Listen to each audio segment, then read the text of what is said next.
Om Namo Bhagavate Sri Ramana. Today I'm going to be talking about the fifth verse of Uḻḷadu Nāṛpadu. In this verse, Bhagavan makes an important clarification about what he means by the term body. That is, Bhagavan often said, but ego is the thought or the false awareness, I am this body. But what he meant by body is not just the physical body. As he says in this verse, uḍalpañca kōśa uru. The body is a form of 5 sheaths. The 5 sheaths that he refers to here are what the technical terms are. The 5 sheaths is the pañca kōśa, and the technical terms for these pañca kōśas are the annamaya kōśa, that is the sheath composed of food, namely the physical body, the pranamaya kōśa, the sheath composed of life, namely all the physiological functions in the body, breathing, etc. The manomaya kōśa, the sheath composed of mind. In this context, mind means the grosser functions of the mind, that is the perceptions, memories, thoughts, feelings, emotions, and so on. So that's the third one. The fourth one is the vijñānamaya kōśa, also called the buddhi, that is the intellect. That vijñānamaya kōśa means the vijñāna in this context means the distinguishing knowledge. So that intellect is that which the discerning or distinguishing function of the mind, that which judges, discriminates, distinguishes one thing from another. That is the intellect, and therefore reasons and so on. That's the vijñānamaya kōśa. And each one of these is more subtle than the previous one. The most subtle of all is the anandamaya kōśa, the sheath composed of happiness, which is also called the karana sarira, the causal body. That is the will. It consists of all the vasanas. Vasanas are the seeds that give rise to all likes, dislikes, desires, attachments, and so on. So all likes, dislikes, desires, and attachments in their seed form are vasanas. That is the inclinations. So that's what the anandamaya kōśa consists of. The reason it is called the karana sarira is that the vishaya vasanas, the inclinations to experience and to seek happiness in vishayas, and that means in objects of phenomena, anything other than ourselves. Those vishaya vasanas are the seeds that give rise to all vishayas, all objects of phenomena. So it is the cause for the appearance of all this multiplicity.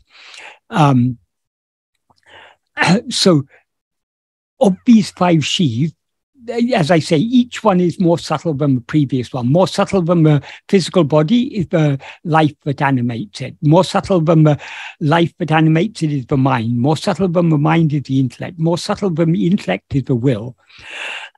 And of course, more subtle than the will is ego. Ego is that which takes all these 5 as itself. So the mind, intellect, and will are mind, intellect, will, and ego are sometimes collectively referred to as the antakarana. That is manam, buddhi, chitta, mana, ahaṅkāram. They're called the antakarana, the inner instrument. But of the 4 functions of this inner instrument, 3 of them are sheaths. Ego is not a sheath. It is that which takes all the 5 sheaths as I. So the function of ego is the abhimanam, the attachment to and identification with these 5 sheaths. So why does Bhagavan say that the body is a form composed of 5 sheaths? Because whenever we experience ourselves as a body, firstly, it's always a living body. So the life, it's not just a dead body. It's a living body. So it's not just the physical form of the body, it's also the life that animates it. And we never experience a body as I, except when we seem to be awake. That is, even in dream, when we experience a body as I, we seem to be awake. But as Bhagavan made clear, any state that of what seems to us be waking, that is, any state in which we're aware of objects or phenomena, is actually a state of dream. Whenever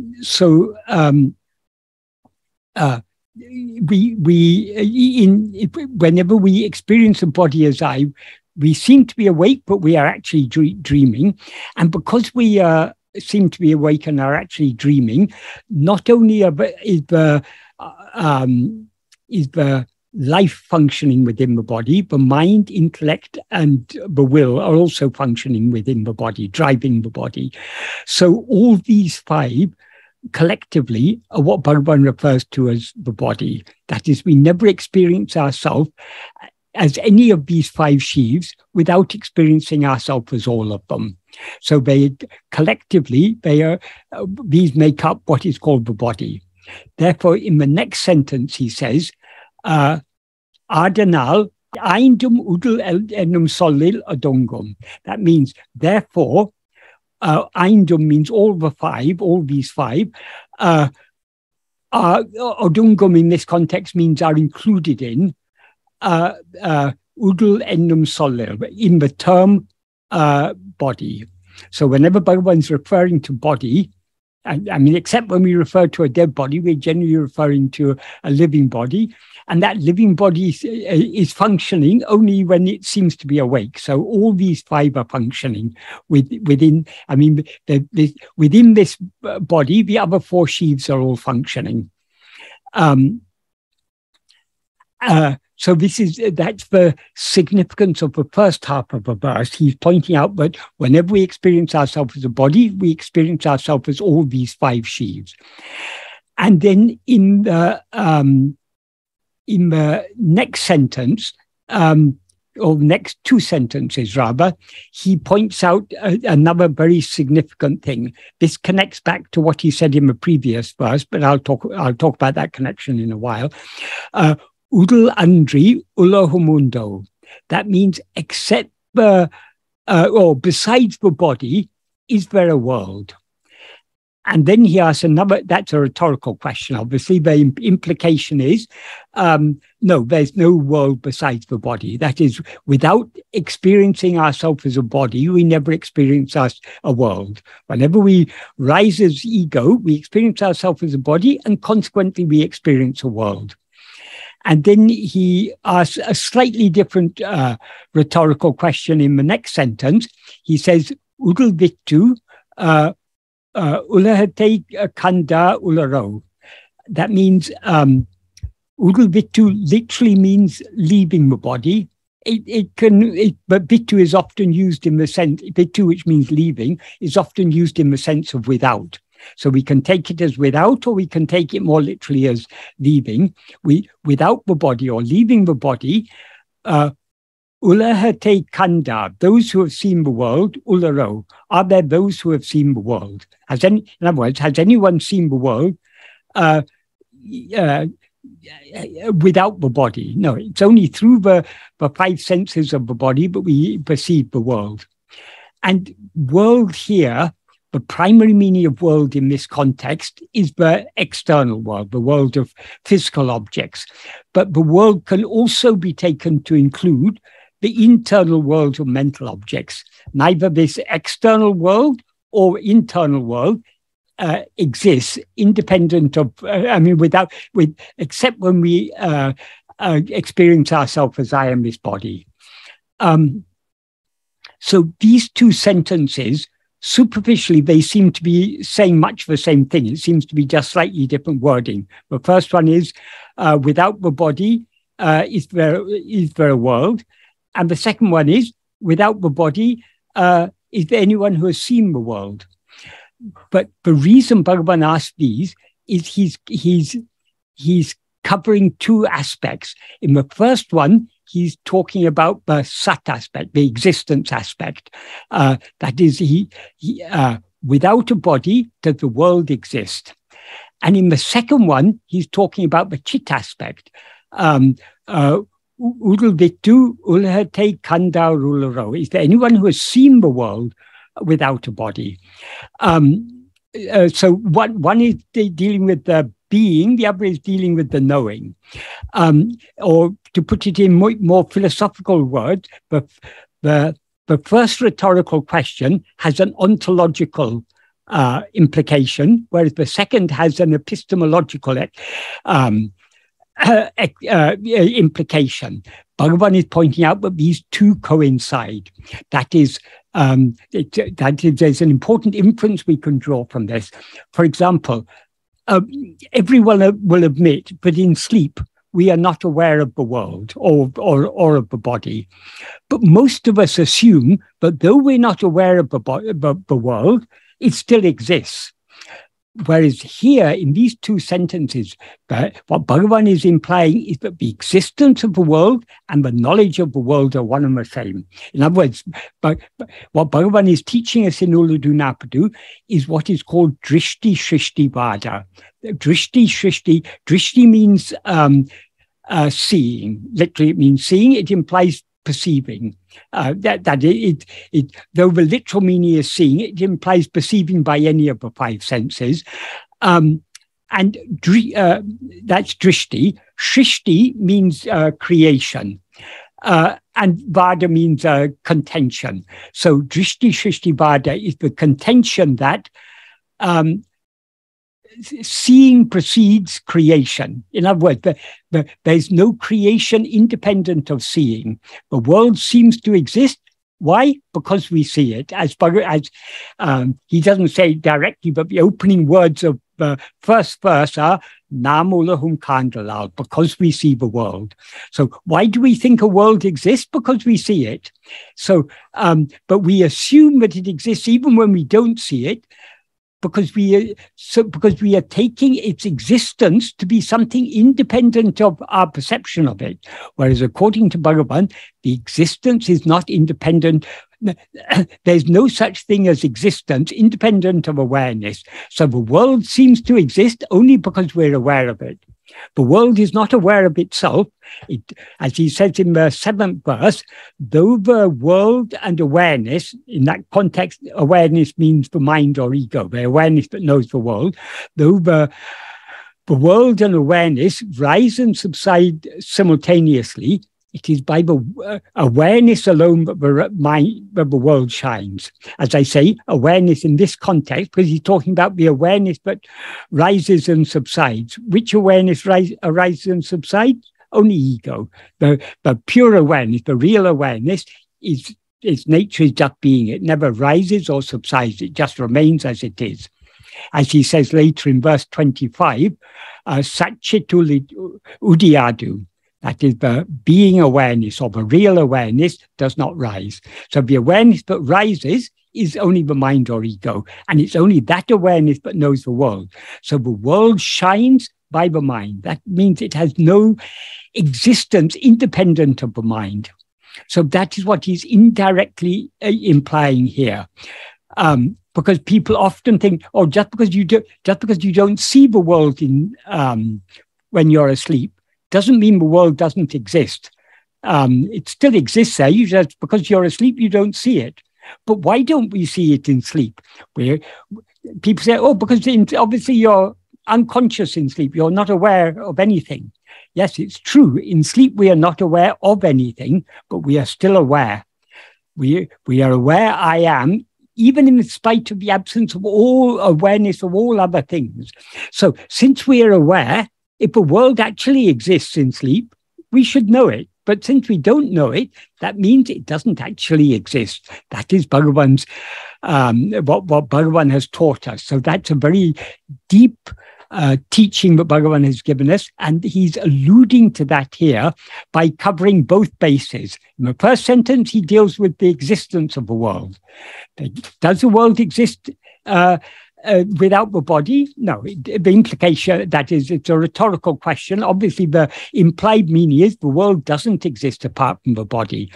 Not only does it not exist apart from the body, it is not. No one, without the body, we are not aware of it. So the world doesn't actually exist, as Bhagavan said. It merely seems to exist. What actually exists must always exist. If something, Bhagavan often used to say, if something seems to exist at one time and not at another time, it does not actually exist, even when it seems to exist. It's a mere semi-existent. That which actually exists must always exist. If something comes into existence and goes out of existence, it is not intrinsically existent. That is, it's borrowing its existence from something else. Just like if,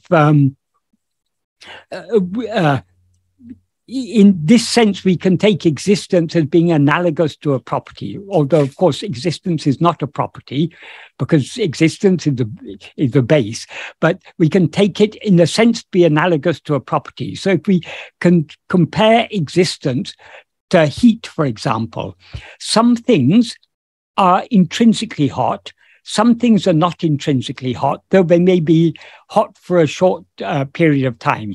For example, if you have a bowl of hot rice, is that rice intrinsically hot? No, it's not, because generally when we find rice, it's cool. And if we leave it without eating it, it will cool down. So rice is not intrinsically hot. So where does rice get its heat from? It borrows its heat from the boiling water, the water in which it was boiled. So it's borrowed its heat from the water. And is the water intrinsically hot? No, it's borrowed its heat from the pan. And is the pan intrinsically hot? No, it's borrowed its heat from the fire. Is the fire intrinsically hot? Yes, because whenever there's fire, it's always hot. There's no such thing as a cold fire. Whereas there are such things as cold pots and cold water and cold rice. So these things are not intrinsically hot. So they borrow their heat from something that is intrinsically hot. So all the things that seem to exist borrow their semi-existence from what actually exists. Or to put it more, as Bhagavan clarified he went into this more deeply. He said, all objects or phenomena, all vishayas, in other words, this whole the body and the entire world, they borrow their semi-existence from ego. How is that? Because they seem to exist only in the view of ego. So without ego, they don't exist. So they borrow their semi-existence from ego. In other words, objects borrow their semi-existence from the subject. So from where, but the subject also, like the objects, the subject appears and disappears. Ego appears in waking and dream, it disappears in sleep. So it is not, it doesn't actually exist even when it seems to exist. So since ego is just a semi-existent, from where does it borrow its semi-existence? It borrows its existence from the real existence of ourself, from that which actually exists. As Bhagavan says in the 7th paragraph of Nāṇa, Yatātamai uḻḷadu Atmasvarūpamantre. What actually exists is only the real nature of oneself, Atmasvarupa. So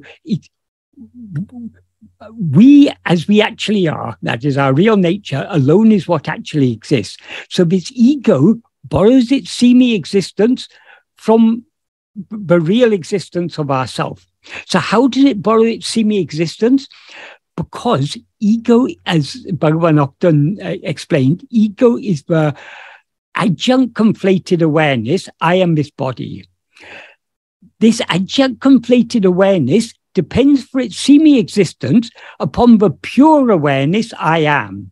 So I am is Atmasvarupa. I am is what we actually are. It is our real nature. So that alone is what actually exists. But ego, the spurious awareness, I am this body, the awareness that is two defining characteristics of ego is, firstly, as ego, we are always aware of ourselves as I am this body, and consequently we're aware of other things. Because as Bhagavan said in the previous verse, verse 4, uḍalpañca uḷḷadu Nāṛpadu. If oneself is a form, the world and God will be likewise. So it's only when we rise as ego, taking ourselves to be a form, but the world appears. So ego is the adjunct mixed awareness, I am this body. In this adjunct mixed awareness, what is real is only I am. The adjuncts, namely the body, is an unreal superimposition. It's an unreal addition. So since ego is this adjunct conflated awareness, it derives its seeming existence from the real awareness I am.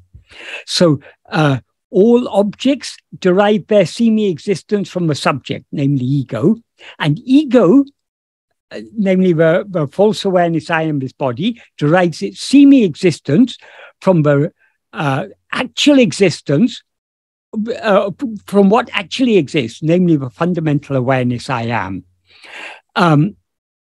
So the world has no existence apart from ego who perceives it. So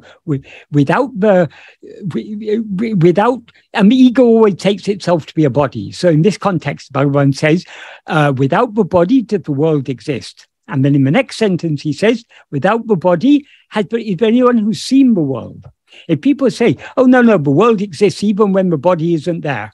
But this world existed before I was born. It's going to exist after I die. So how can you say that the world doesn't exist apart from the body? Bhagavan comes back with us very simply pointing out, without a body, has anyone ever seen a world? So why do we believe the world exists? Because we see it. If we don't see it, why should we believe it exists when we don't see it? So Bhagavan is very simple and very logical, but the conclusions he draws are very, very radical.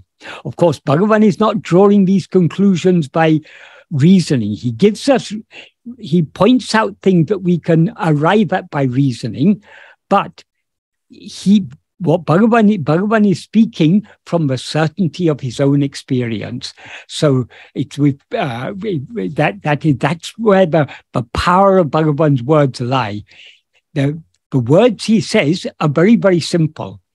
Unlike philosophers who give detailed arguments, Bhagavan simply points things out. He lets us work it out. He lets us think about it and arrive at, do our own manana, to think about it and see what is the logical reason behind for him saying this. But of course, he's saying it not just for he's not arrived at this conclusion as a result of logical reasoning. This conclusion he arrived at from his own experience. But for us, he presents it in such a way, but we can reason about it and come to the same conclusion. Having come to this conclusion that the world doesn't exist apart from the body, and in the next verse he said the world doesn't exist apart from the mind. Since there's no point in investigating the world when it's something that depends entirely for its seeming existence upon the mind.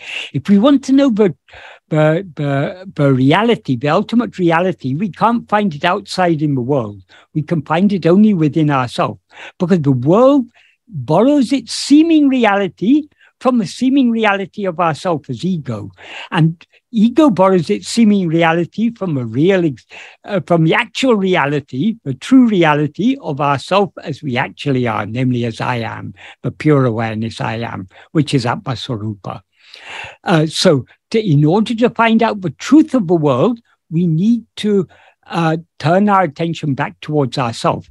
That's why Bhagavan is leading us from that is always the teachings go from the grosser to the subtler, from the more outward to the more inward.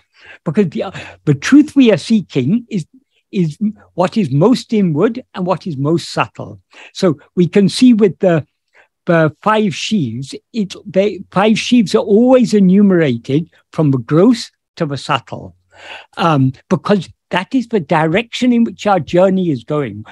That is, if we are scientists or engaged in any sort of worldly endeavor, our attention is going outwards.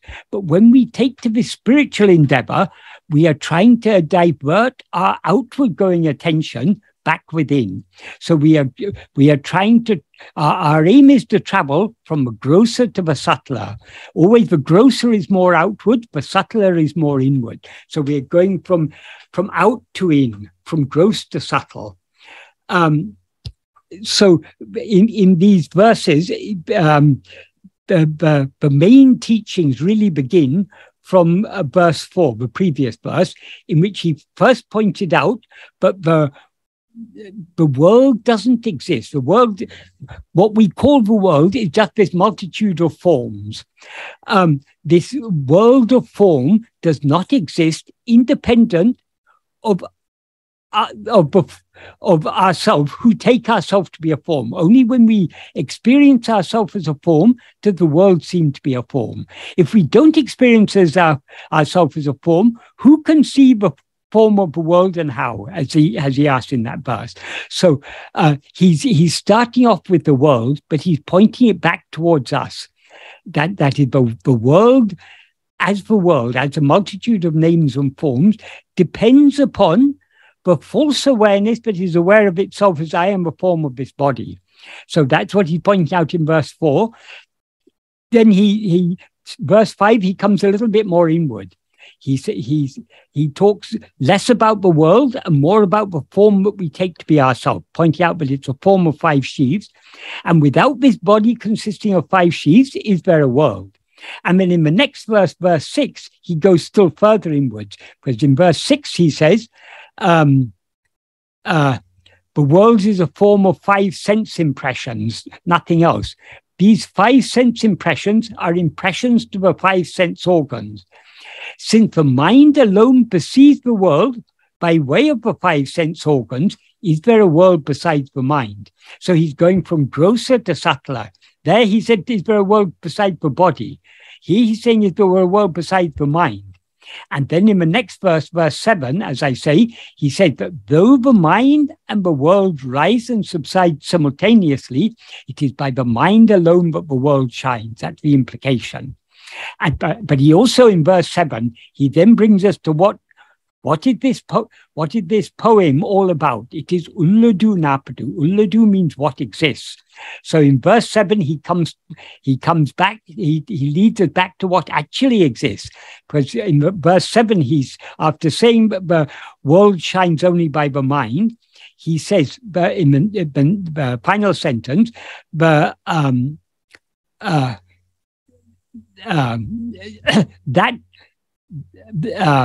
by saying, only that which shines without appearing and disappearing as the place or the base or the ground or the container for the appearing and disappearing of the world and awareness there meaning ego, is the substance. Substance here means the vastu. In Tamil, the word is porul. It's the equivalent of the word vastu in Sanskrit.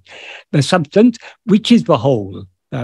Purnam means, pundram in Tamil means, it's a Tamil form of the Sanskrit word purna, which means the infinite whole. So that is the one substance, but so that is the base, the ground, from which, in which, by which, to which, not quite to which, but anyway, the world and ego appear. So that is the reality we're aiming towards. So we're going from grosser, the external world, back to through the body to the mind, through the mind back to the source, namely the pure awareness I am, which is what he refers to here as the porul, the substance, because that alone is the ultimate reality of all things. So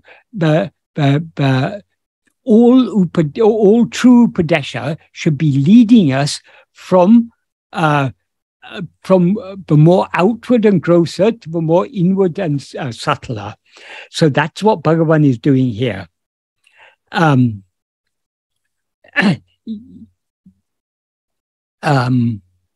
And then the final word of this verse is kaṛaṟu, which means say. It has no. It often Bhagavan will end verses with words like say or know or investigate or see. It's a style in Tamil poetry, but the significance of this final word say is, how can we say this unless we consider the matter carefully? He doesn't mean just repeat this like a parrot. He means consider this carefully and then say for your. I mean, no, you should think about it. If you think about it, then you should be able to say, yes, of course, no, the body doesn't. The world doesn't exist without a body. The world isn't seen without a body. In connection with this last word, as I say, may you, in the Vemba he says say, in the Kali Vemba version he says karuvai, which implies may you say. But in the Kali Vemba version, before the first word, he added one other word, which is actually the last word of the previous line, because when he linked all the verses together, at the end of each verse, he added some more words, some of which were connected with the previous verse, some of which will be connected with the next verse. So the word that connects with this verse, he begins by saying eṉṇum. Eṉṇum means if one considers.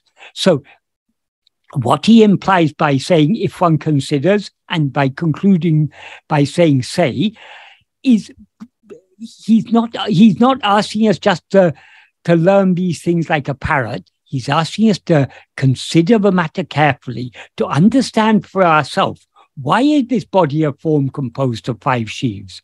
Why shouldn't we just say the physical body is the body and say the other things are different? Because all these 5, they are mutually dependent. No one of them exists without the other 4. And why does he say that the world?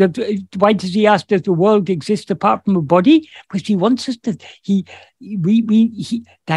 says this, but he wants us to think about it. He wants us to consider it carefully. That's why he added this word, if one considered. And the same is when he says say. He means think about it and tell me yourself. Is there a world apart from the body? Does any world exist independent of a body? Has anyone ever seen any world apart from a body? No, you think about it and say for yourself is the implication. So Bhagavan expects us to not just to read these verses superficially. We need to think carefully about them and understand the reason. We are not just to blindly believe what Bhagavan says. Oh, because Bhagavan says so, it must be true. No, he wants us to consider it carefully and understand for ourselves, because then it will be a firm conviction. But the conviction will become stronger and stronger to the extent to which we put into practice what he's teaching us in Uḻḷadu Nāṛpadu, namely the need for us to turn within to investigate who am I. Some of these verses, like this one, he's not directly saying that, but they're all leading up to that point. Since the world doesn't exist apart from a body, and the body doesn't exist apart from the mind, and the mind doesn't exist apart from ourselves, who now take this body and mind to be ourselves. What is required is that we need to investigate ourselves, and only to the extent to which we investigate ourselves will we have a clear and deep understanding. That is, we can be studying works like Uḻḷadu Nāṛpadu for many, many years and still be seeing fresh depth of meaning in the verses, but that is, these verses reveal their inner meaning, their deeper meaning, to the extent to which we put his teachings into practice. Because when we are turning our attention within, we are turning our attention back towards the original light, the light that illumines the mind, enabling the mind to know the world. In other words, the original awareness, the pure awareness I am. That is the light that illumines all other lights. So since we are turning our mind back towards the original light, we are thereby, so to speak, bathing in light. So we are getting purified and clarified. So these verses will become, the deep inner meaning of these verses becomes clearer and clearer to us, to the extent to which we look deep within ourselves. There's one other thing that I wanted to say earlier, but then I forgot. That is about the 5 sheaves. But as I said, the subtlest of the 5 sheaves is called the Anandamaya kōśa. Generally, the explanation to why it's called the Anandamaya kōśa is that the usual explanation that is given in books and by the commentators is that the Anandamaya kōśa alone remains in sleep. So because sleep is a happy state, it's said to be a sheep composing of happiness. That explanation may be a satisfactory explanation for some people, for those who don't go so deep into this subject. But for someone who is following Bhagavan's path, that explanation is not satisfactory for several reasons. The immediate reason is, as Bhagavan implies in this verse, the body is a form composed of 5 sheaves, therefore all 5 are included in the term body. The implication here is, but whenever we experience ourselves as I am this body, we experience all these 5. But do we ever experience any one of these sheaves without experiencing the others? No. So to say that the intellect, but the Anandamaya kōśa, one of these 5 sheaves alone remains in sleep, is not satisfactory for that reason. But another more deeper reason why it's not satisfactory, as Bhagavan says, for example, in verse 26, what he says it particularly clearly there, but it's implied in so many other verses, such as verse 9, verse 14, another place. But anyway, in verse 26, he says it particularly clearly. If ego comes into existence, everything comes into existence. That is in Tamil, ahande undayin, anetum undahum. If ego comes into existence, everything comes into existence. Ahande indrel, indru anetum. If ego doesn't exist, everything doesn't exist. Ahande yabamam. Ego itself is everything. So if everything here includes all phenomena, it must include also all the 5 sheaves.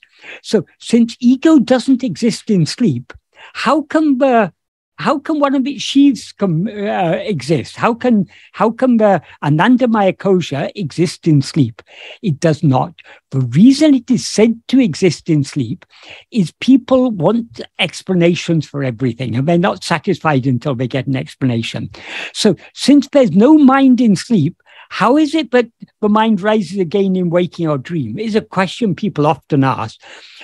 So to satisfy such people, it is said, no, though the mind doesn't exist as such, it exists in seed form, in the form of vasanas, which are a causal body or Anandamaya kōśa.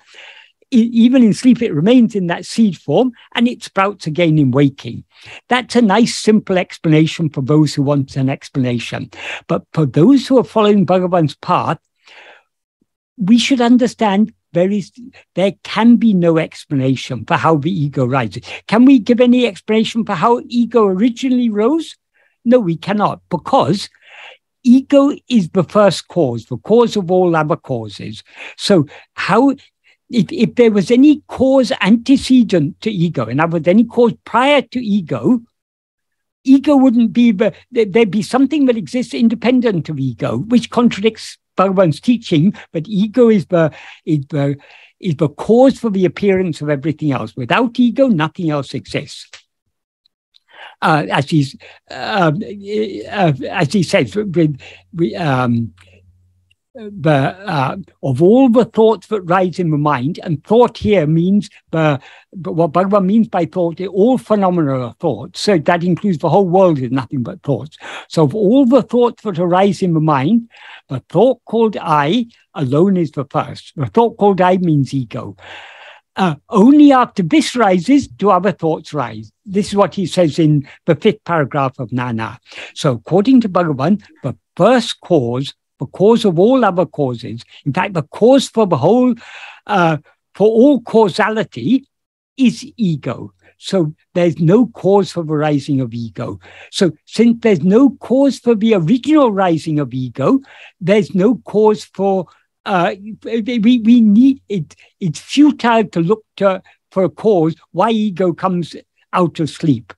But the only thing we can say, the only reasonable explanation we can give is because ego wasn't destroyed, it keeps on coming back again and again. But even that is not an explanation that will satisfy every intellect. People who want to go on cross-questioning and looking for loopholes, they can argue against that. But ultimately, the reason why ego has no cause is that if we investigate ego, we find that there's no such thing at all. So how can there be a cause for something which doesn't actually exist? It merely seems to exist. And it is the cause for everything else that seems to exist, because everything else that seems to exist exists in whose view? To whom does it all exist? To me, that is to ego. So it's unnecessary, according to Bhagavan, to postulate but in sleep, the vasanas remain. Another reason why this explanation that the vasanas remain in sleep, why this is not satisfactory, vasanas, we all know, are present in waking and dream. If the vasanas are also present in sleep, what evidence do we have that we're anything other than vasanas? That is the whole point of the Avastatreya Aivu, or Avastatreya Prakriya, the analysis of these three states. What are we to infer when we analyze the three states? We are to infer that what exists in all the three states is only the fundamental awareness I am. Other things exist only in waking and dream, but whether other things exist as in waking and dream or don't exist as in sleep, I am always exists. So I am alone is real. But if we say, oh, no, but vasanas also exist in sleep, then maybe I'm the vasanas. That is, sometimes when you explain one thing, you undermine some other explanation. So we can find so many unsatisfactory explanations are given in older texts. Bhagavan simplified everything. He says in sleep, what exists is only pure awareness, nothing else. Why does ego rise from sleep? If we ask him, see whether it's risen. If you look at the ego, you'll find there's no such thing. It never actually rose at all. So Bhagavan's teachings are far deeper and more subtle. That is, the ultimate conclusions Bhagavan comes to are the same as the ultimate conclusions of the older texts. But Bhagavan reaches there in a much simpler way without creating confusion in the way. If we say that the vasanas exist in sleep, we are unnecessarily confusing the matter. Are we aware of, does anyone experience any vasanas in sleep? No. Since we don't experience them, why should we assume they exist? The vasanas are whose vasanas? They're only ego's vasanas. So in the absence of ego, how can its vasanas remain? If we think about it a little, it's an absurd idea. But that's not to say the older texts are wrong to give that explanation. They give that explanation to those who are looking for such explanations, to those who are satisfied with such explanations. But once we come to Bhagavan's path, we need to think more deeply about this. And then we will find some of the explanations that we were given earlier. But earlier, it may have been a satisfactory explanation for us. When we view it now through the clear lens of Bhagavan's teachings, these explanations are not satisfactory. it doesn't, as I say, that doesn't mean it is wrong to give this explanation, because some people will be satisfied only with such explanations. But if we want to go deeper in this subject, we need to understand these explanations are not satisfactory. So then from the perspective of Bhagavan's teachings, to say that the Anandamaya kōśa is called the Anandamaya kōśa because it is the only kōśa that remains in sleep is not a satisfactory explanation. So why is it called Anandamaya kōśa? Because what is the Anandamaya kōśa? It is the will, which consists of vasanas. And what are vasanas? What do all vasanas have in common? They are all inclinations to seek happiness. Whether we are seeking happiness in material things or in intellectual things or in spiritual things, wherever we may be seeking happiness, that is all inclinations, all desires, all likes, all dislikes. It's all, ultimately, they're all a quest for happiness. That is the one thing that we are all seeking, as Bhagavan makes clear in the very first clause of the first sentence of Nana, because sakala jivagalum, how does he say it? Sakala jivagalum dukkamembadindri epodum sukhamai iraka viruvadaṇā. Have I got that right? Sakala jivagalum dukkamembadindri epodum sukhamai iraka viruvadaṇā. Yes, I remembered it correctly. So since all jivas like to be happy always, without what is called misery. So we are all seeking happiness. Every effort we make, whatever, whether our effort is a morally right effort or a morally wrong effort, whether it's an outwardly directed effort or an inwardly directed effort, whatever type of effort it may be, all efforts are driven by our desire for happiness. So all vasanas are just inclinations. If we have a particular Vishaya vasana, that means we have an inclination to seek happiness in that particular Vishaya. If I think that if I have lots of money, I'll be happy, I will have an inclination to try and accumulate more and more and more and more money, thinking it's going to make me more and more happy. Of course, I'm going to be disappointed, because even the richest people in the world, there are now centibillionaires, people who have more than $100 billion or whatever. Are they happy? No, of course they're not. Their desires are raging more and more and more. So we cannot find, there's no happiness to be found in any Vishaya whatsoever. Even if the Vishaya in which we seek happiness is something more subtle than something like money. Supposing we enjoy intellectual pleasures, we enjoy philosophy or some other advanced mathematics or some science or something, the more intellectual pleasures. Even these there's no happiness in any of these things. Happiness is our own real nature. It does not lie outside ourselves. So all vasanas all desires are desires for what? They're desires for happiness. We're all seeking happiness. Because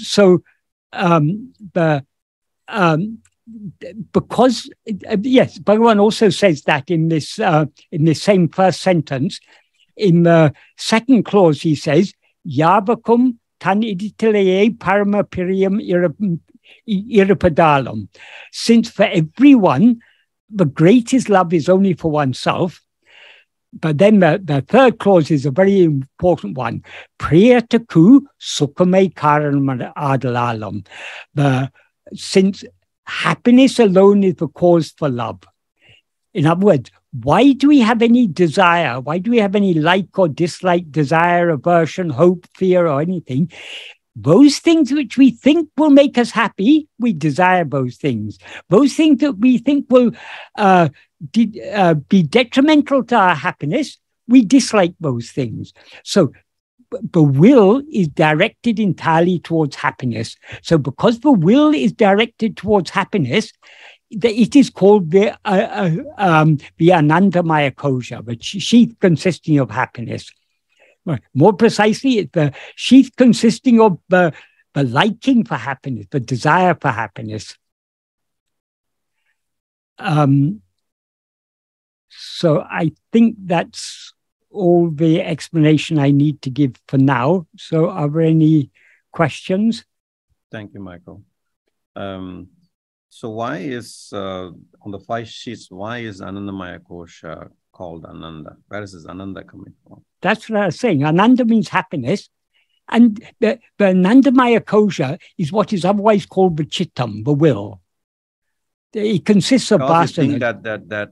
That those vishayas is going to cause happiness. It's sort of a mistake. Yes. Why do we have an inclination to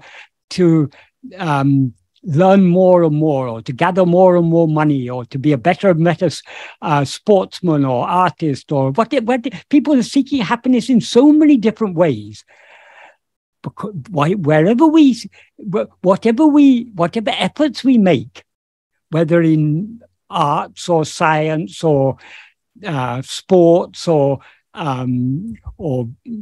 reading or watching television or driving fast cars or accumulating more and more money, wherever we are seeking our happiness, wherever we are making effort for one thing and one thing alone, because we believe that what we are making effort for will make us happy. If I have a little bit more money, then I'll be happy. Or if I have a bit more learning, then I'll be happy. Or if I get a promotion in my job, then I'll be happy. So we are constantly going outwards, thinking that things other than ourselves will make us happy. We are overlooking the fact that the happiness we are seeking, we ourselves are that. Patramasi, you are that. We are the happiness that we are seeking. So long as we are seeking it outside, we're going to be disappointed. If we want to enjoy the happiness that we're all seeking, we can find it only within ourselves. That is why Bhagavan concludes that first paragraph of Nana by saying, that first sentence, he says, Manamatra nidrail dinum anubhavikum tan subhavamana achukate adeya. In order to attain that happiness, which is one's own real nature, one's own svabhava, and which one experiences daily in sleep, which is devoid of mind, tanne tan aridal vendum. Oneself, knowing oneself is necessary. So how are we to know ourselves? Adaku nana eṉṉum jnana vicharame mukhya sadhanam. For that, the awareness investigation, jnana vichara, who am I, alone is the principal means. Thank you, Mike. So on this 5 sheets, practically speaking, how does this concept of 5 sheets, how can this concept of 5 sheets be used in our spiritual practice? We just need to recognize that when we talk about body, we're talking about all these 5. When Bhagavan says that the ego is that which is wrongly aware of itself as I am this body. In other words, it's the false awareness I am this body. What he means by body is not just this gross body, because whenever we experience this gross body as ourself, we also experience the whole bundle as ourself. This bundle comes together. That's one thing. That is to put this into practice. We have to have a clear understanding. All these 5 sheaves also, Bhagavan says, the body, jada uḍalpañca, the insentient body does not say I, he says in verse 24 of Uḷḷadu Nāṛpadu. And in Upadesha Undiyya, in verse 22, I think, yes, verse 22, he says, he enumerates the 5 sheaves, and he says, since they are jada and asat, jada means they're not aware, asat means they don't actually exist, they are not I who is sat, implying I who is sat and chit. So in order to, the practical implication of this, when we are going within, what we are to investigate is not the 5 sheaves. What we are to investigate is the I that is now conflated with these 5 sheaves. So we're investigating only the I. So the first thing we need to do is to distinguish ourselves from all these 5 sheaves. If I don't distinguish myself from the 5 sheaves, if I take myself to be this gross body and I'm told to attend to myself, I can go and sit in front of a mirror all day long, thinking I'm attending to myself. I'm following Bhagavan's teaching. Bhagavan said, attend to yourself, so I'm attending to myself. We can think. Or if we think the life is ourself, we can be attending to watching the breath or doing pranayama or some such thing. Or if we think the mind is ourself, we can be watching the thoughts, witnessing the thoughts, as people say. Or we can be... or if we take the intellect to be ourselves, we can be attending to the intellect. Or if we take the will to be ourselves, we can be attending to the vasanas. None of these are ourselves. We are that which, to whom all these things appear. That's why Bhagavan often asks this question, to whom? So that's he asked that question in order to turn our attention back towards ourselves, away from the objects towards the subject. All these 5 sheaves, they're all objects. They're all things known by us. So we are not any object, we are a subject. So it has a very deep practical significance. When Bhagavan says we need to attend to ourselves, what we need to attend to is only that basic awareness I am. Even when he says, investigate ego, what does he mean? Does he mean investigate? What is ego? Ego is this adjunct conflated awareness. I am this body. The chit jada granti. The chit portion is I am. The jada portion is the 5 sheaves. So what are we to investigate? Are we to investigate the chit portion or the jada portion? Obviously only the chit portion. So we need to be able to we need to have a clear understanding that we are something distinct from all these 5 sheaves. Then only we can go deep within. Right. This is the viveka. This is distinguishing, this is the drisya viveka, distinguishing the seer from the seen. Distinguishing the deha from the dehi from the deha. Deha is the body consisting of these 5 sheaves. The dehi, the one who has the body, is ego. That is what we're to investigate. And Krishna says in Gita, the kshetra and the kshetrajna. The kshetra means the field, means the body, consisting of all these 5 sheaves. The kshetrajna is in the light of Bhagavan teaching, we understand the kshetrajna is ego. But Krishna was actually referring to kshetrajna as the ultimate reality. Because when we investigate ego, what are we to investigate? We're only to investigate not the jada portion, only the chit portion. That chit portion of ego, that is what Krishna refers to as the kshetrajna. So all this discrimination is necessary. Why all these prakriyas are given in the text? Why they analyze the 3 states of waking, dream, and sleep? Why they distinguish seer from the seen, the drisya viveka? Why they analyze the 5 sheaves? It's all in order to help us distinguish ourselves from all these things. Why do they refer to ourselves as the witness? Because we are not anything that is known. We are not anything that is witnessed. We are that which knows it all. So we are the witness. So when it is said you are the witness, people think, oh, if I sit witnessing thoughts, then I'm practicing meditation. No. What we need to, why we are told that we are the witness is in order to distinguish ourselves. We are merely the knower, not anything that is known. So in order to know ourselves, we need to know the knower. We need to witness the witness. So all these teachings, the practical implication of all these teachings is to turn our attention back towards ourselves. But many people have studied all these old texts, and they can give long, long lectures on these texts. But what they fail to grasp is what is the practical implication. The sole purpose of the avatar of Bhagavan was to come and to point out to us very clearly and very simply what is the practical implication of the whole of Vedanta. The practical implication is you yourself are that. So what is the practical implication? Forget about that. Investigate yourself. If that is nothing other than you, then you don't have to think of that as if it's a that. It is you. So who am I? As Bhagavan makes clear in verse 32 of Uḷḷadu Nāṛpadu, when the Vedas say, Aduni, you are that, what should be our response? We should investigate, what am I? And thereby we should know and be what we actually are. So when we study any Vedantic text, particularly Bhagavan's teaching, we should always be thinking, what is the practical implication of this? Why are we being taught this? Bhagavan didn't come to teach us a nice philosophy.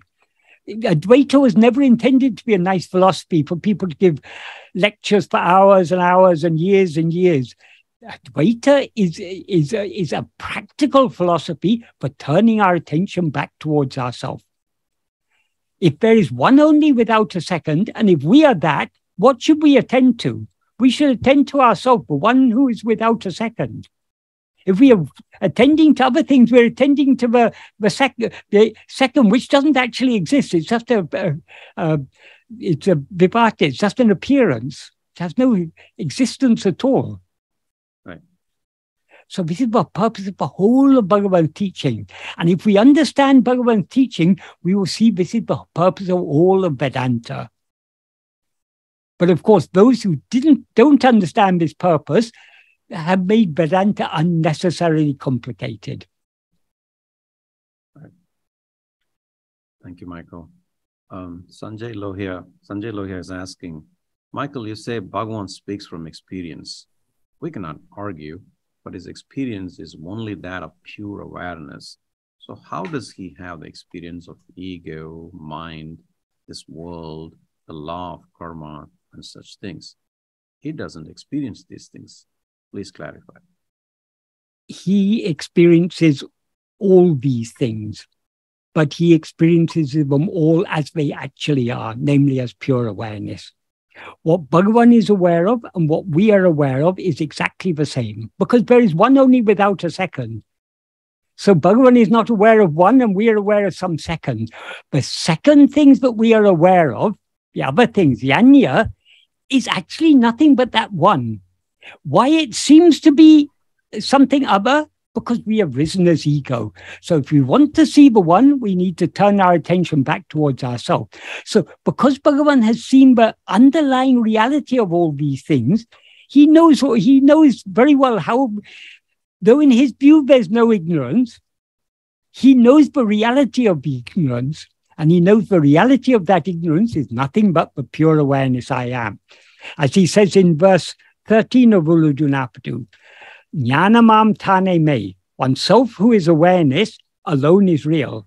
Nānabam jnanam ajnanamam. Awareness of multiplicity is ignorance. But even this ignorance, which is unreal, does not exist apart from the one real, apart from oneself, who is jnana. Just like all the many ornaments, do they exist apart from the gold, their substance? So Bhagavan is sarvajña. He knows everything because he knows the only thing there is to know, the only thing that actually exists. Somewhere he said like kaṇḍā. So he said like he's perceiving everything, even the worldly things, but through the prism of lack of he says in self-awareness, right? Yeah. He says in verse 17 and 18, in verse 17 of Uḷḷadu Nāṛpadu, he says that for him, the body is I. But whereas for us, the body, I is limited to the body, for him, I shines without any limit.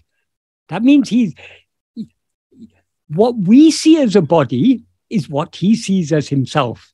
So actually it's very easy. We shouldn't misinterpret verses 17 and 18 because we can easily jump to the wrong conclusion. That is what Bhagavan is actually saying in verse 17 and 18. In verse 17, he says,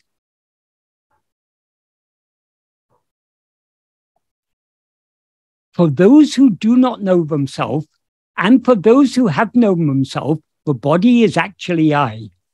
For those who do not know themselves, I is only to the extent of the body. In other words, I is limited to the body. For those who have known themselves within the body, oneself, I, shines without limit.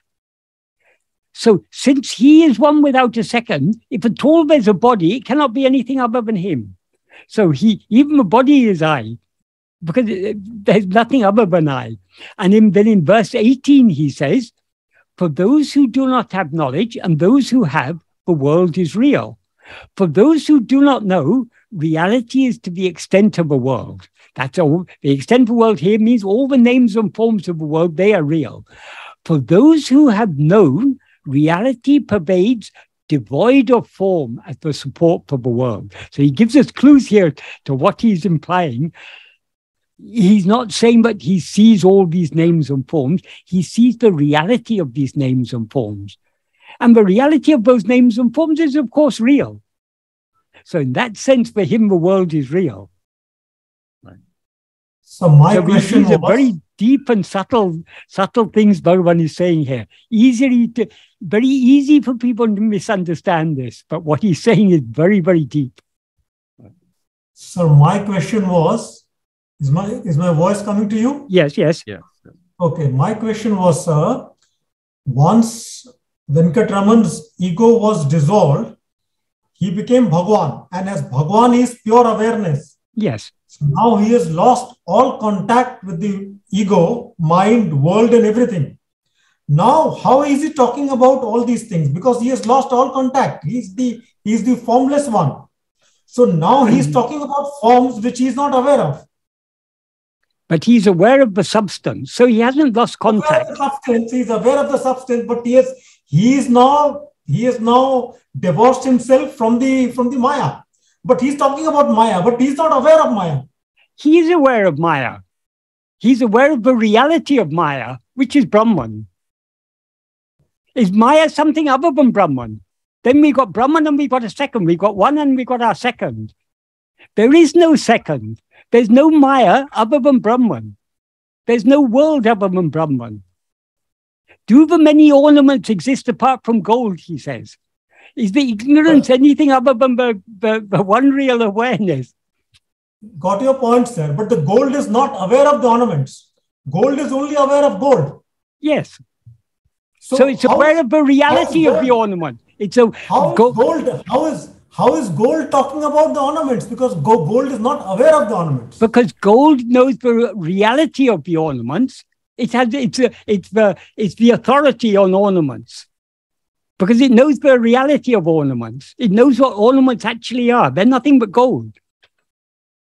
I think that phrase does it. It is authority on the ornaments. But the problem is, with our little mind, we are trying to understand Bhagavan's state. See what Bhagavan says. He's answered your question very clearly in verse 31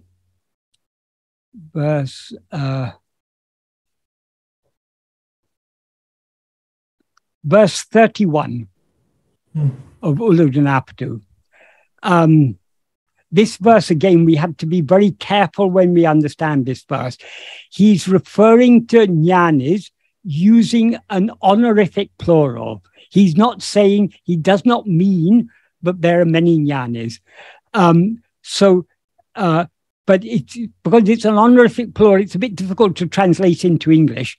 But basically what it means is, for those who are happiness composed of that, in other words, those who are tanmayananda, happiness composed of that meaning Brahman, which rose destroying themselves, what one thing exists for doing. Then he says, tanne uḻḷadu aṇņum ondrum ariya. They do not know anything other than themselves. Ava nileme innadu endru uṇḍō. Who can conceive their state as like this? So we are trying to use our little mind to understand Bhagavan's state. How can we do so? For him, there is nothing other than himself. If there's a world, yes, it's himself. If there's a body, yes, it's himself. If there's ajnana, yes, it's himself. Everything is himself because he alone exists. So with our small mind, we cannot understand his state. Got it, sir. Thank you. Mm-hmm. Thank you, sir. So go to the next. But we should have no doubt. But when he knows what he's talking about, when he makes these, when he teaches us, gives us these teachings, he knows what he's talking about because he's the ultimate reality of all these things. He knows everything there is to know about ego, everything there is to know about the world. What is there to know about ego? What is there to know about the world? I am. He knows I am. That is knowing everything, but there is to know about anything. Thank you. Thank you, sir. Thank you, Michael. So Rabbi Day is asking this question: how exactly does attending to the ego shed the ignorance that we are the body? Because when we're attending to ego, we are attending to the reality of ego, not to the unreal portion of ego. The reality of ego is I am. Why is ego now mixed and conflated with adjuncts? Because as ego, we are grasping these adjuncts. Urupatri undam, urupatri nikkam, urupatri undum ongum. Grasping form, it comes into existence. Grasping form, it stands. Grasping and feeding on forms, it flourishes abundantly. So the nature of ego is to be constantly grasping forms. Because we are constantly grasping forms, the forms are not holding us. We are holding the forms. So we are not holding the adjuncts are not holding us. We are holding the adjuncts. If instead of holding the adjuncts, if we hold ourselves, because we're no longer holding the adjuncts drop off and we alone remain. The pure I alone remains. Right. Thank you, Michael. That's one way of explaining it. We can also say simply what we're attending. Several ways we can explain it. Supposing you see a snake, supposing you see a rope and mistake it to be a snake, how can you get rid of that snake? The only way is to look at it very carefully, because if you look at it carefully, what happens? You will see that it's just a rope. So by looking at the snake, you see its underlying reality of a rope. And as soon as you see its underlying reality, you no longer see the snake. That's the only You see only the rope. This is what the point Sanjay was trying to make. But Bhagavan sees only the rope. He doesn't see the snake. But what we see as a snake is what he sees as a rope.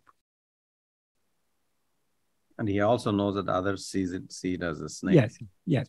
So that's one way of explaining it. Another way of explaining it, what we are actually attending to is only our own fundamental being. So the more we attend to our being, the clearer and clearer it shines. Why did this world loom so large in our view?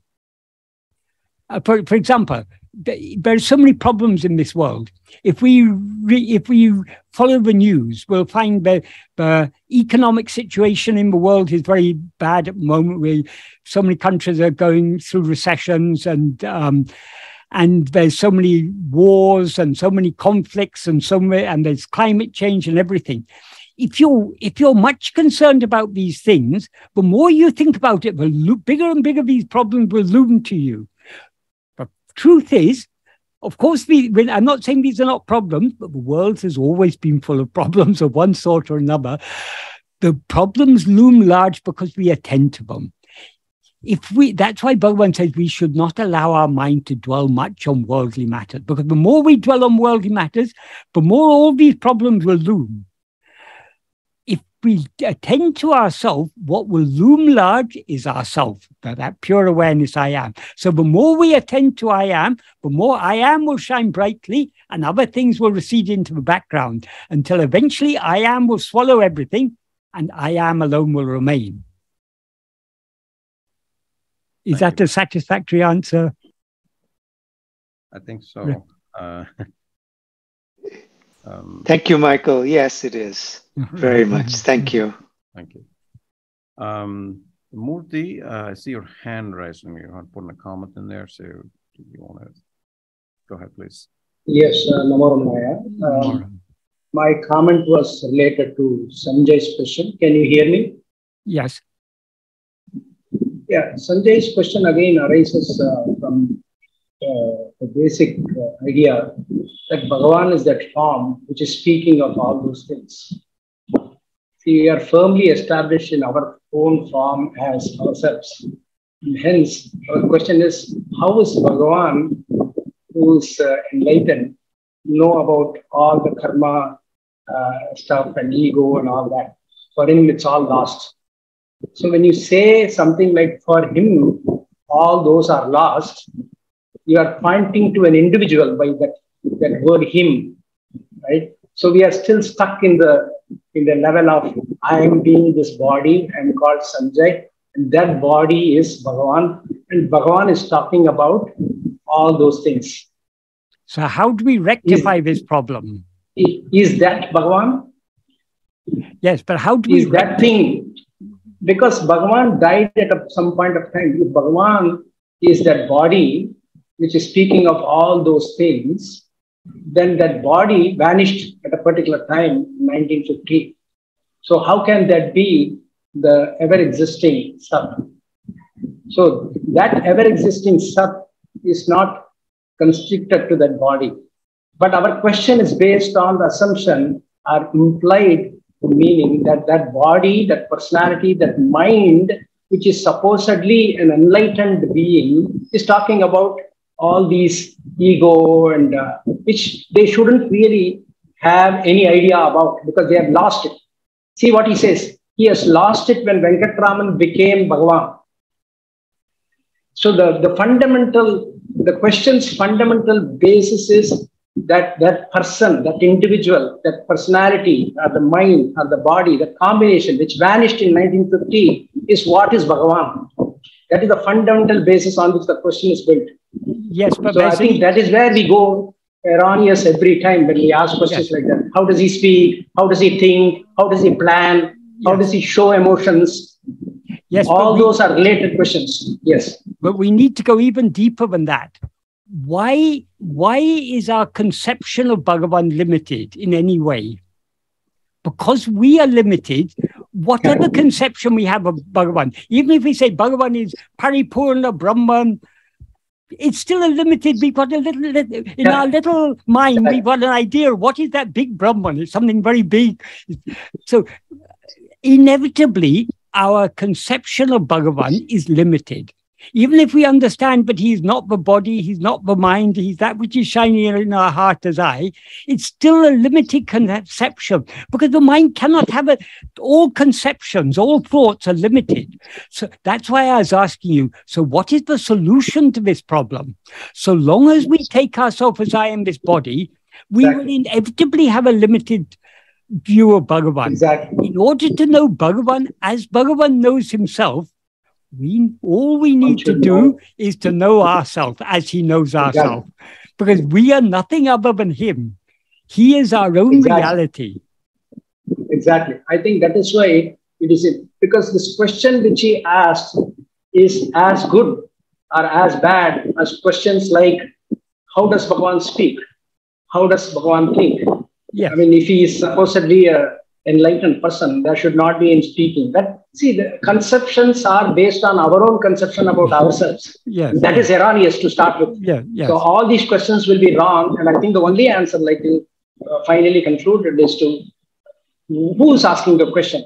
Yes. That will sound like rhetoric, right? I mean, if you and me are to say, Sanjay, who's asking that question?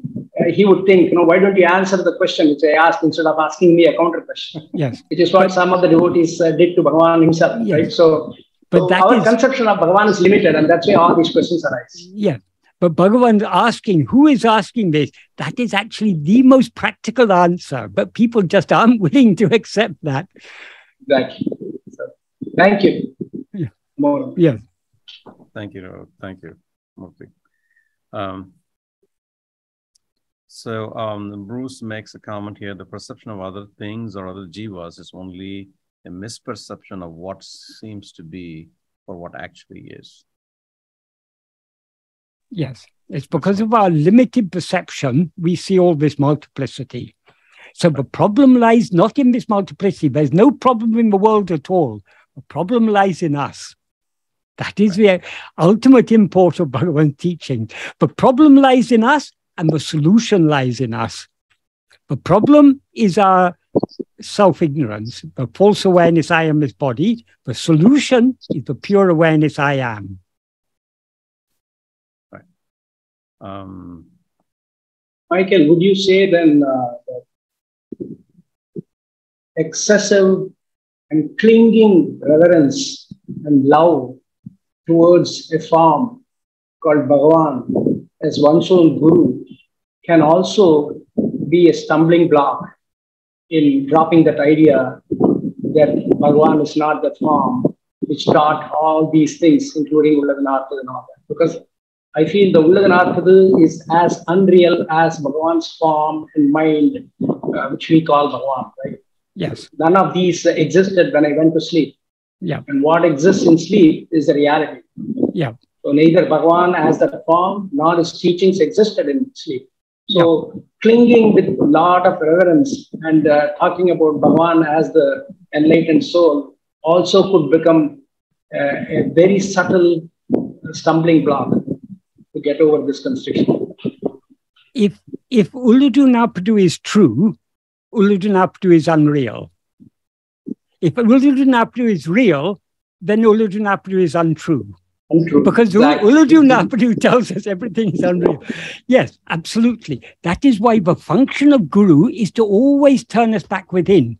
That is why when Janaki Mata fell at Bhagavan's feet, placing her forehead on his feet and holding his ankles, he looked down at her and he asked her, "What are you doing?" She said, "I'm holding on to the feet of my Guru." He said, "This body is perishable. These feet are perishable. If you take these feet to be the feet of your Guru, you will be disappointed. The real feet of your Guru is that which is shining in your heart as I. Hold on to those feet. They alone will save you." So the whole purpose of the outward form of Guru is to turn us back within. So what is the purpose of Uḻḷadu Nāṛpadu? To turn our attention within. So it's good to study Uḻḷadu Nāṛpadu. It's good to think about Uḻḷadu Nāṛpadu. But we shouldn't just stop with the Sravana Manana. The Nididhyasana is all important. The Sravana Manana are of limited value if there's no Nididhyasana. So the whole purpose of texts like Uḻḷadu Nāṛpadu is to turn our attention back within. That is what we need to, that should be our focus. Right. Thank you. Thank But you, one more thing I would say, we shouldn't underestimate the power of Bhagavan's Nama Rupa, his name and form. Just like Bhagavan said about Arunachala, how Bhagavan described in verse 10 of Arunachala Patikam, how Arunachala, if you think of it even once, how it works within the mind, subduing all the cheste and turning the mind, making the mind tanadu abhimukam, to face towards itself, and then making it motionless like itself.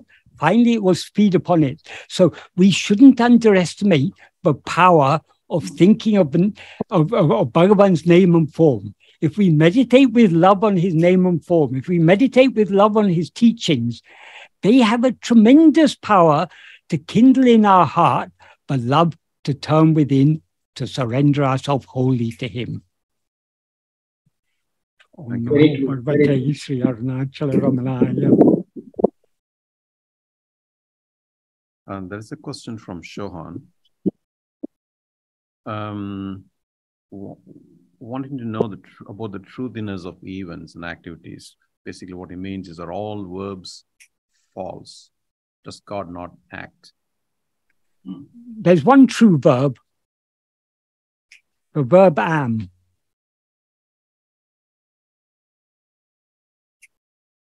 That's the only true verb. Yes. You can also say no is true, provided you're talking about knowing am.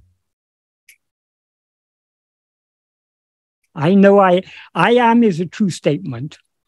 I know I am is a true statement. All other statements are ultimately false. Right. Thank you. So there's a question from Ram. Who created ego?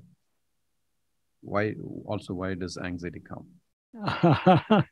This is a very tricky question. Who created ego? Because Bhagavan said, but people often ask Bhagavan, how did this ego come into existence? Why did this ego come into existence? Bhagavan used to say, how or why are invalid questions. What we need to investigate is who or what is this ego.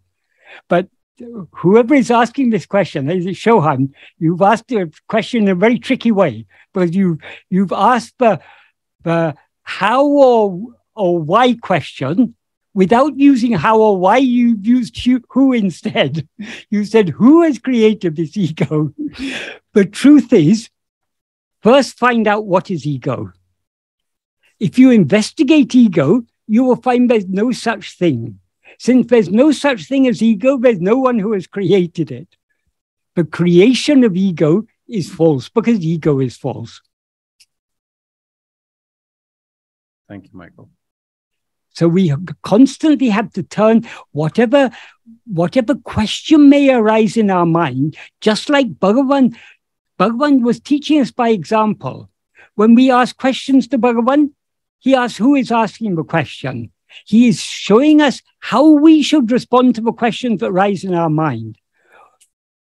Who wants to know who created ego? That is what we need to investigate. Obviously, it's ego who wants to know who created ego. But if we investigate ego, it will cease to exist. So because ego is spurious, because ego is false, asking who created ego is the same as asking about the son of a barren woman, right? Yes, exactly. How was the son of a barren woman born? Yeah. Who was the father of the son of a barren woman? That's twisting the question, as Shohan very cleverly twisted this question, but it's still a false question. But any talk of the son of... Michael, sorry to interrupt. That was actually this is actually Ram's question. Oh, okay. My question was the verb one. Yeah. Okay, whoever it was, doesn't matter. But it's a very cleverly worded question. But we can't trick Bhagavan. Bhagavan will always, however clever we may think we are, Bhagavan will always be more clever. He will always turn it back to ourselves. And so when we discussed the 5 sheets, and you talked about the gross and the subtle, it's not directly related, but something that ran in my mind is like, practice, from a practical point of view. We still use the grosser bhakti, the ananya bhakti, to complement the practice of, the grosser bhakti of anya bhakti to complement our eventual practice, which is ananya bhakti. Yeah. Right. So how, for this devotee, Michael James, how did this ananya bhakti and anya bhakti come together? Your own reflections. When our mind goes outwards, when our anyatvam, otherness, comes into existence, when our attention goes outwards. So long as our attention goes outwards, it's good to be devoted to Bhagavan. It's good to be devoted to his teachings, because Bhagavan and his teachings are turning our mind back within. So there's no, when Bhagavan talks in verse 8 of Upadeshundya, he says, Anya bhavatin abanahamahum ananya bhavamayundi para naityanam utamunundi para. That means rather than anya bhava, that is devotion to him as other than ourself, devotion to him as ourself, as ananya, as not other than ourself. In other words, the recognition that he is that which is shining in our heart as I, that's abanahamahum, that is best of all. Bhagavan isn't there saying that anya bhava is wrong, or that it's, he's not putting it down. He's just, anya bhava is very, very good. No, and to have devotion to God Bhagavan will never say that is a bad thing. To have devotion to Guru, Bhagavan will never say that's a bad thing. But better than that, the true devotion to God, the true devotion to Guru is being devoted to knowing who am I. So it's a matter of degree. So because of our devotion to God, God appeared in the form of Bhagavan Ramana in order to tell us that he exists within us as I. So it is, so long as our mind goes outwards, we should worship, we should cling to the feet of Bhagavan, metaphorically speaking. Our mind should constantly be dwelling on him and his teachings, because only he and his teachings will be constantly reminding us to go back within. So the Anya Bhava is a great, if the mature Anya Bhava is a great aid to an Anya Bhava, great support to an Anya Bhava. How did it work for you, Mike? I don't know. All I can say is it's Bhagavan's grace. Everything is Bhagavan's grace. How is it working for any of us? Bhagavan has drawn us to him. Bhagavan has given us at least a small mustard seed of love for him. And now we've been caught in the tiger's jaws. How did this happen? We just we foolishly came too close to the tiger, so he pounced on us. Right. Right. And now he's chewing on us until we become fit to be swallowed by him. And we are struggling to try and get away from him. We are saying, oh, I'm so devoted to Bhagavan, but Bhagavan is that which is shining in our heart as I. Our mind is going outwards. If we're really devoted to Bhagavan, our mind will only be going inwards. So even our love for Bhagavan is a bit of a sham. Okay, we have some love for Bhagavan, but even that love he has given us. So it is entirely grace. As Bhagavan said, grace is the beginning, the middle, and the end. It's grace that draws us to this path. It's grace that guides us along this path. And it is grace that will finally swallow us. And that grace is what is called Bhagavan Ramana, who is always shining in our heart as I. Right. He and his grace, Shiva and Shakti, are one and inseparable. Right. He's Aral Swarupam, Karana Swarupam. Right. And I think there was a comment on grace by Anand to this effect. Stephen, I don't really understand your question. Can you please go ahead and ask it, please? Because I don't know which comment you're referring to. Stephen Sai? Okay, hold on. Yeah, go ahead. I'm going back to when we had the conversations about not to be in argument with those that we have conversations with, and that was about faith. And I really took on not to be in argument about one's faith, be it another or my own. So when I'm in argument, then I'm having a tussle with ego. So that's where I am with, I wanted Michael to talk about that piece again, about not being in argument with those who have belief in another faith. But I took it even deeper to not be in argument with myself. Not arguing with others is good because everyone believes what they want to believe. If someone, the mind is attracted to that particular religion or philosophy or atheism or whatever it feels comfortable with. That is the new atheists, they feel comfortable with their atheist philosophy. Fine, if they're happy with that, that's no problem at all. So we are not to argue with others, but arguing with ourselves can be is beneficial. Why? If we want to understand what Bhagavan's teachings are, we are willing students. So we can argue with ourselves. Arguing means not in the sense of a disputation, but in the sense of the deeper sense of arguing, in the sense of reasoning. We need to reason with ourselves. We need to understand this is the manana. We need to think deeply about Bhagavan's teachings in order to have a deep understanding and a deep appreciation of them, because only to the extent to which we understand Bhagavan's teachings deeply will we be able to put them into practice deeply. If our understanding is still relatively superficial, our practice will be equally superficial. So since our aim is to go deeper and deeper into the practice, our understanding needs to grow deeper and deeper.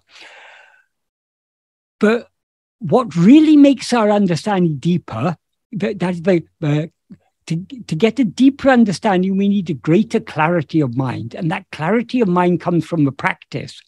But it will also be accompanied by the manana, reasoning. That is, the deeper the insight that we come, the deeper the extent to which our manana is going. So reasoning, thinking through these things, thinking why Bhagavan said this.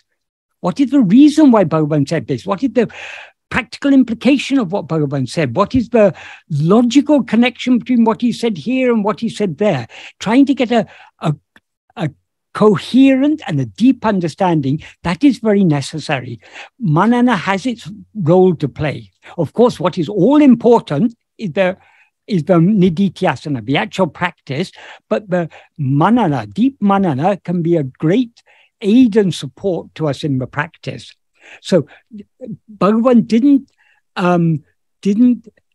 say that we shouldn't argue with ourselves, in the sense that we shouldn't. It's good to reason about all these things. It's good to think deeply, to understand what are the logical connections between what he says here and what he says there. That's good, because that's how we get deeper and deeper insight. But that is just an aid to the practice. That is not the practice itself. The practice itself is just turning within. Is that a satisfactory answer? Very satisfactory answer. Right. And thank you for having it recorded. So when I forget, I can come back to your response again. Right. So right. I appreciate that. The reason I'm repeating these things again and again and again, not for the sake of others, I'm repeating them for my own sake, to din it into my own thick head. So by thinking more and more about Bhagavan's teachings, we're all benefited. And that's exactly my point. Thank you thank you, Bhagavan, for Michael speaking. Well, if there's anything useful in what Michael is saying, it is coming only from Bhagavan. The instrument Bhagavan uses may be a useless instrument, but Bhagavan can use even the most useless instrument to do. He used his old leaky pen to write Uḻḷadu Nāṛpadu and so many other things. So the instrument is unimportant. Who is wielding the instrument is what is important. So there's no mistake in your speaking, and then behind you is Aruṇāchala. Yeah. And that works for me. Yeah. There may be mistakes. The mistakes I take full responsibility for. But if there's anything useful coming through, that is coming only from Bhagavan. And likewise, if there's anything you say that I don't hear from my own filter, I take responsibility for. Exactly. Yeah. Michael, mistakes are also Bhagavan's. Yes. If mistakes are supposed to be delivered through the instrument called Michael, it will be delivered. So why should we own mistakes alone? Yes. Yeah, the clarification about Anandamaya kōśa, being the resultant or a product of ego, that was beautiful. Right. These are all things that not everything we can find, but Bhagavan has said it. But if we think deeply about what he has said, we have to come to certain conclusions. Bhagavan expected us to do manana, expected us to not just to blindly believe all these things. Bhagavan often used to say, do not believe what you do not know. So we need to think about these things. Just because it's always been said in a particular way, is that the best way of saying it? Is it? Because we see so many things, but old ways of explaining things, we see how they don't really sit comfortably with the deeper teachings given by Bhagavan. So then we have to understand, why was it said like that in the old text? Yes, there's a good reason why it was said like that, because some people will only be satisfied with such answers. And always the nature of the guru, the deep, we can see it with Bhagavan. The deeper the questions Bhagavan was asked, the deeper the teachings he gave. Like many people who come in books like talks, we can see people coming asking very, very superficial questions. They ask one question and they don't even follow it up. They immediately jump onto some other subject. They come with a list, they ask their list and they're satisfied. Whereas a really mature disciple is like Shiva Prakasham Pillai. He came with one question, which happened to be the perfect question. Swami, who am I?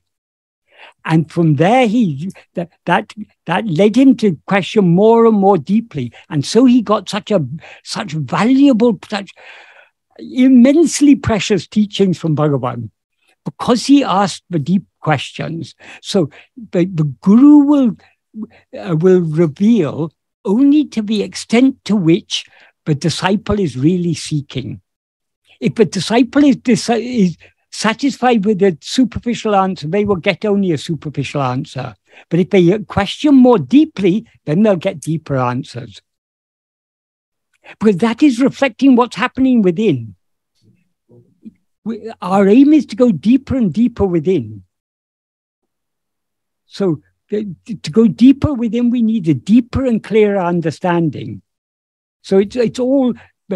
What is happening outside in our interaction with Bhagavan is a reflection of what is happening inside in the inward journey.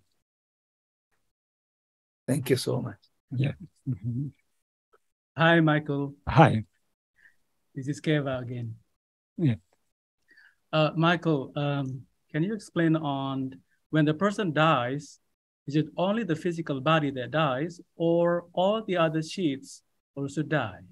And also, can you explain these 5 sheets in relations to the 3 shariras and the 3 gunas? Okay. Generally, in the older texts, it is said that when the gross body dies, the subtle body goes on and takes a rebirth. The subtle body generally, according to text, the subtle body means pranamaya kōśa, manamaya kōśa, and vijñānamaya kōśa. These 3 middle koshas are called the subtle body. But Bhagavan has said in 2 places, in verse 24 of Uḻḷadu Nāṛpadu, he says ego is nupame. Nupame means the subtle body. And also at the end of the 4th paragraph of Nana, he says maname, the mind alone, is what is called the subtle body and jiva. The word he uses here for subtle body is sukshma sarira. So obviously here he's not talking about sukshma sarira as 3 of the 5 sheaves. Because the reason for this, again, Bhagavan is clarifying what is given in the older texts. What actually goes from life to life is, the continuity is ego. But ego always takes along with it its vasanas.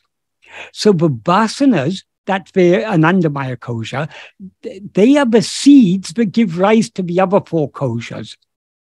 That is why when the body dies, in effect, we lose all the koshas except we take along with us the anandamaya kōśa, which is the other koshas in their seed form. That is why generally we don't have memory of past lives, because memory is to do with the manamaya kōśa. So in a sense, all the other sheaves die. That's one way of explaining it. Bhagavan says in the 8th paragraph of Nana, he says, but the mind keeps the body, the prana in the body, so long as the body is alive. When the body dies, the mind takes the prana along with it. But what does he mean? Do we take our breath along with us? No, it's the vasanas that give rise to the prana. It's the prana in the, so we take all the other four sheaves along in the form of vasanas, we can say. We take the seeds of the other sheaves along with us. So, but understand, I mean, we can explain these things, but ultimately all these things are anattma. They're all other than ourselves. So we need not be too concerned about these things. Well, the basic principles we need to understand, but what goes from life to life is ego. What's common between one dream, each life is a dream. What's common between one dream and the next dream is the dreamer. So dreamer is ego, but the dreamer always takes with itself its vasanas. So it's the vasanas but get projected as the new body and the new world. Is that a satisfactory answer? Yes. So does it mean that when the person dies, the anandamaya kōśa remains and is taken by the ego for the next life? You can say it in that way, yes. And it doesn't matter how you say it. I mean, simple way is just to say ego takes its vasanas with it. There's no such thing as anandamaya kōśa other than vasanas. So yes, you can say if you want, it takes the anandamaya kōśa with it.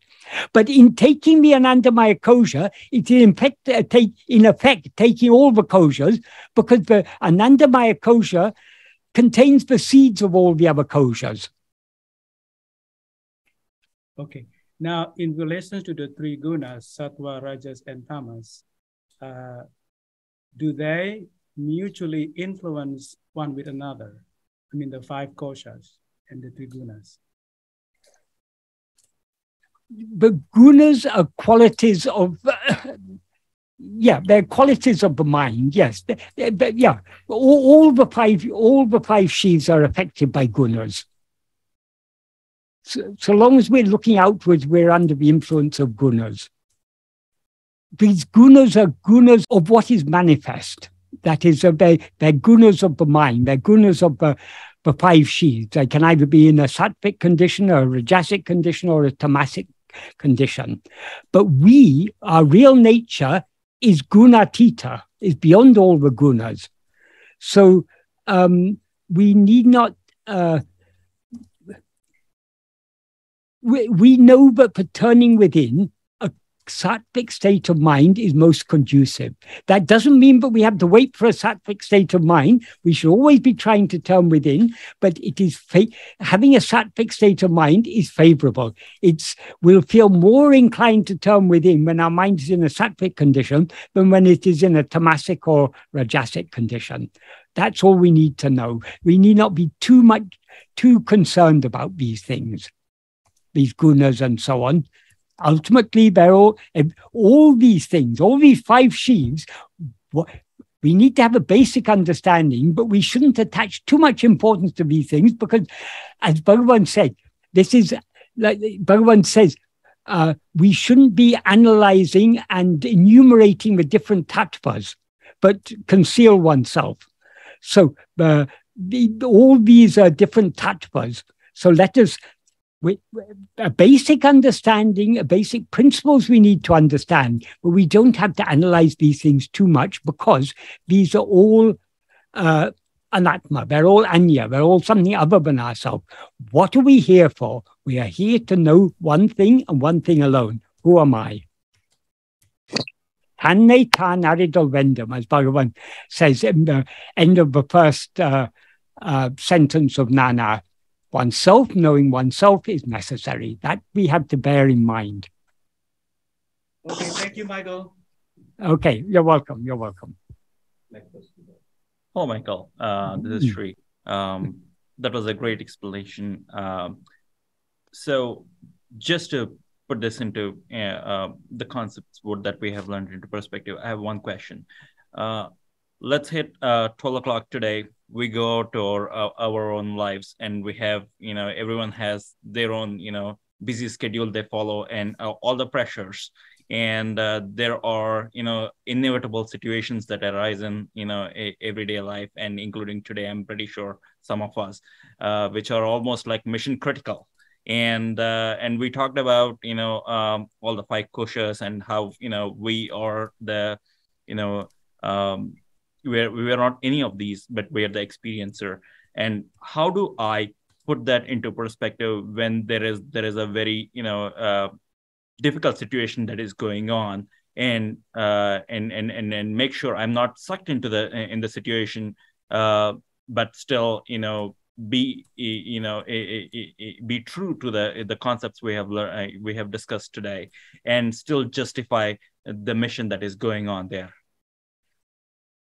All this outward life, this is all samsara. We are all caught up in samsara. So long as we rise as ego, we take ourselves to be a body, we are caught up in samsara. Life is constantly throwing problems at us. As you say, once this meeting is over, we go out and life will, we cannot,